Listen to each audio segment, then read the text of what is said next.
સમાચારથી બાબર શહેર સહિત બાબર તાલુકામાં રામ ભગવાનની પ્રાણ પ્રતિષ્ઠા નિમિત્તે ઠેર ઠેર જગ્યાએ શોભાયાત્રા સહિત ધાર્મિક કાર્યક્રમો યોજાયા।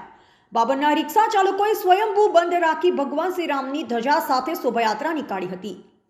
આજરોજ તારીખ 22/1/2024ના રોજ અયોધ્યામાં નવનિર્મિત શ્રી રામલલાના મંદિરની પ્રાણ પ્રતિષ્ઠા નિમિત્તે સમગ્ર ભારત દેશમાં એક જ નામ ગુંજી ઉઠ્યું, જય જય શ્રી રામ। તેના અનુસંધાને બાબર શહેર સહિત ગામડાઓમાં ઠેર ઠેર જગ્યાએ ભગવાન શ્રી રામની ભવ્ય ઉજવણી કરવામાં આવી અને બાબરની અન્નપૂર્ણા ધામ દ્વારા બાબર શહેરમાં 7000થી પણ વધારે પેકેટનો મગદાળ અને સેવનો પ્રસાદ આપવામાં આવ્યો અને બાબર જલારામ મંદિરથી લઈ અલગ અલગ વિસ્તારમાં ભગવાન શ્રી રામની શોભાયાત્રા નીકળી અને સમગ્ર શહેરની પરિક્રમા કરી બાબર રામજી મંદિર ખાતે આવી પહોંચી હતી અને બાબર રામજી મંદિર દ્વારા સવારથી લઈ અલગ અલગ ધાર્મિક કાર્યક્રમો સહિત રામધૂન તેમજ મહાઆરતી, રંગોળી પૂરી જેવા અનેકવિધ કાર્યક્રમો યોજવામાં આવ્યા। બીજી બાજુ બાબરના તમામ રિક્ષા ચાલકો તેમનો ધંધા રોજગાર બંધ રાખી મોટી સંખ્યામાં રિક્ષા ચાલકો ભગવાન શ્રી રામની શોભાયાત્રામાં જોડાયા હતા અને બાબર જૂના વિસ્તારમાં વડ તળાવ, હનુમાનજી મંદિરે રામધૂન હવન અને પ્રસાદનું આયોજન કરવામાં આવ્યું તેમજ બાબરની અલગ અલગ સ્કૂલો તેમજ સંસ્થાઓ દ્વારા નાના બાળકો દ્વારા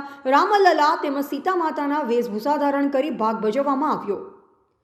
દિયોદર 3 રસ્તા પર સાંજના સમયે ભગવાન શ્રી રામની સમૂહમાં મહાઆરતી કરવામાં આવી અને આ આરતીનો દરેક ધર્મ પ્રેમી જનતાએ લાભ લીધો અને આજના દિવસે કોઈ ઘટના ન ઘટે તે માટે બાબર પીએસઆઈ એનવી રાયવર દ્વારા ચુસ્ત પોલીસ બંદોબસ્ત ગોઠવવામાં આવ્યો અને શાંતિમય દરેક રામ ભગવાનના કાર્યક્રમો યોજાયા।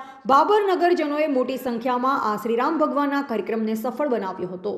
અયોધ્યા પ્રાણ પ્રતિષ્ઠા નિમિત્તે અન્નપૂર્ણા ધામમાંથી જે ગામમાં ખાડિયા વિસ્તાર, ભાગવતશીરી, જૂના ગામ, એક્સચેન્જરી, રાવણવાસ અને એ બધા વિસ્તારમાં મીઠાઈ વિતરણ પૂર્ણ કરેલ છે। જય શ્રી રામ। એવા ગોપાલ પૂજારા, સંબંધ ભારત ન્યૂઝ, બાબર, બનાસકાંઠા।